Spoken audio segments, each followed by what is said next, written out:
So let's talk about co-workers, because that's, I think, scarier, because you don't have that relationship. You don't know, they're not your family, so you're not quite sure how they're going to react. But in my experience, and everyone's workplace is different. You've been a teacher. Mm-hmm. I've been like an admin manager.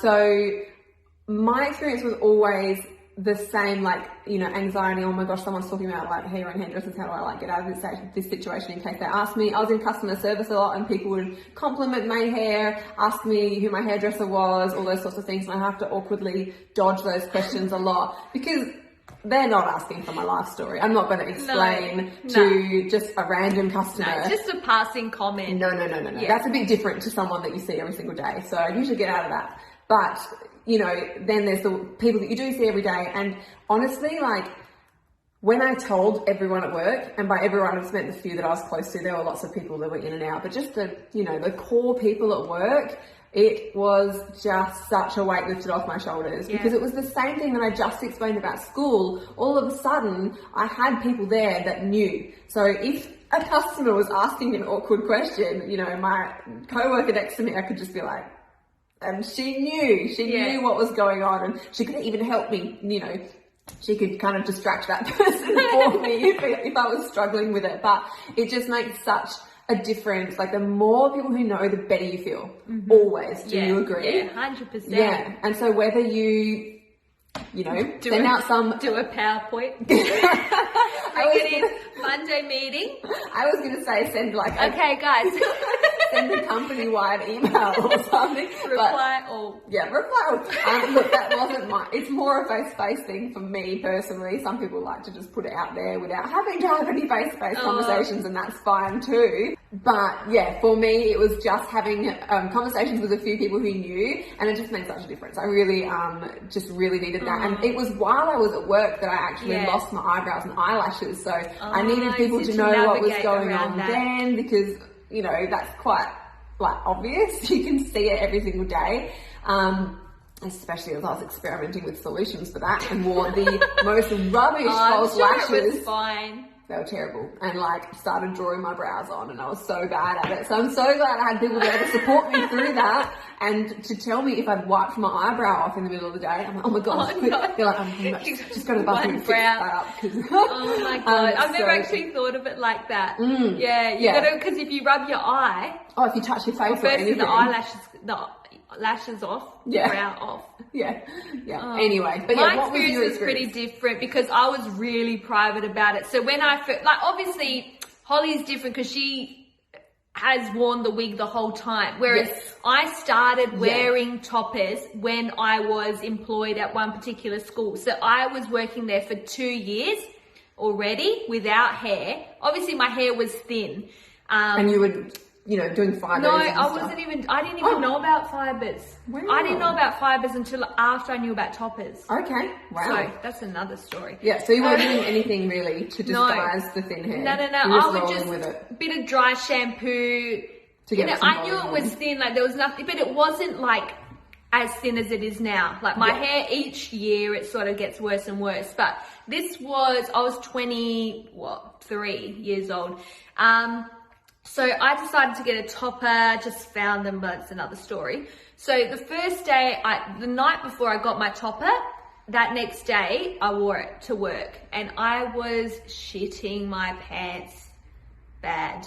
Yeah. I didn't want anyone to know. I was wearing it up as well, so it wasn't super noticeable. I would always wear a new wig up so people didn't notice the difference I didn't tell anyone. I never told anyone until I basically started luster hair, pretty much. So I was a teacher for 5 years, and the funny thing is, no one ever asked me if I had extra hair on.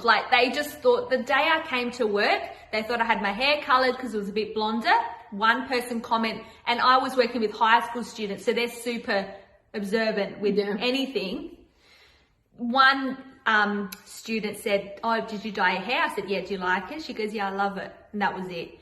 But it came out cool, calm, collected, but inside it was like, oh my God, do not, okay, all right, lesson time, okay, so, and I could divert the kids, like if they were ever going to ask about my hair, I'm like, yeah, okay, all right, let's go to this. So I would just divert everything. Yeah, you're in control because you're the teacher. The worst place, in the classroom it was fine. And I think if a student ever asked me about my hair, I would always divert. Like I would never open up and say, by the way, this isn't I didn't know. And it's not like you just want to randomly come out, okay, today kids were talking about your teacher's hair. Okay, so I'm going to take it off. Nothing like that.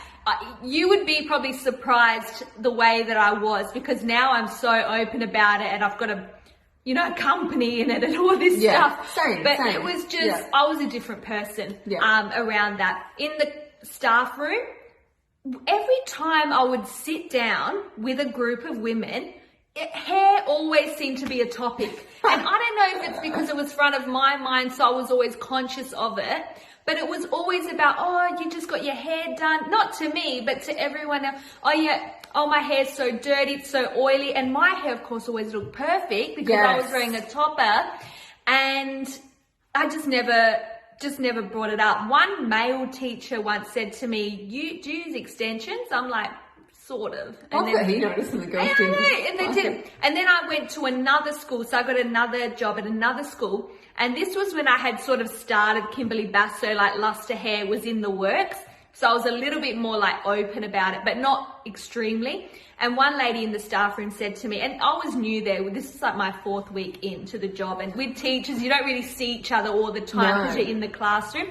She goes, like, Kim, I've got to ask you, like, where do you get your hair done? Because at this point I was wearing like my silk tops, so I was looking good. So the other one was my mono top. So it was like the funny mullet one that I have.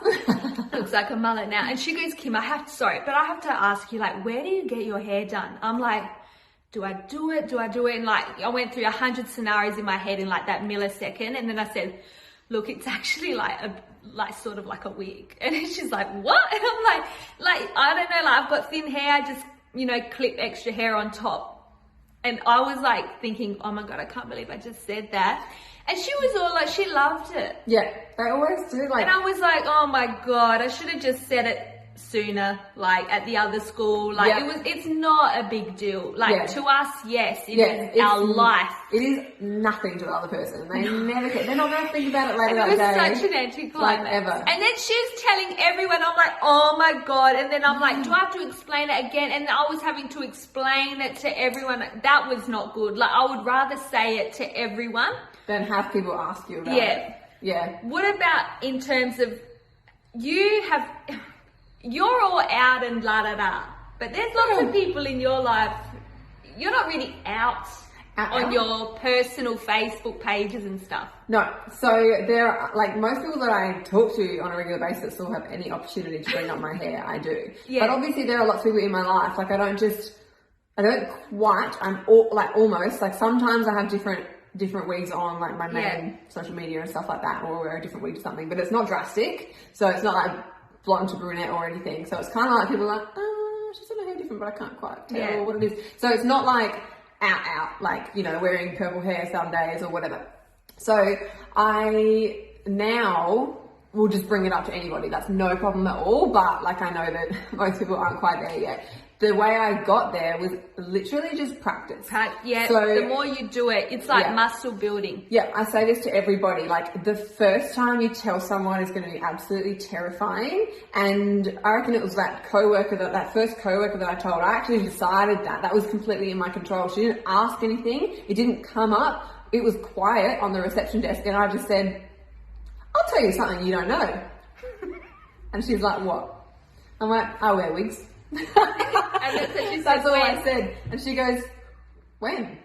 I was like, all the time, right now. She's like, really? And the conversation started. But like, that was because I was, kind of set that as a bit of a goal. I was like, I have to learn to tell people. So I just did it. It was so awkward. She's probably like, why are you bringing this up? Anyway, we're still really good friends. But it was just practice. And that was terrifying. I was sweating. I was like procrastinating for like half an hour. Do I just say it? How do I bring this up?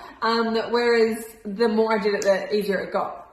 And I say this a lot, people match your energy. So the way that you say it is the way that they're going to receive it, and like they're going to react the way you're acting. Yeah. They just reciprocate your energy. So if you say you've seen us say it a few times in different videos, but if you say like, oh, I wear wigs, it's so fun, I get to change it up every day, I love it, that's why my hair's always so perfect, then they're like, cool, and they're jealous and they love it, and ask where you get them from, and it's a fun conversation. But if someone, if your hair comes up and you're like, I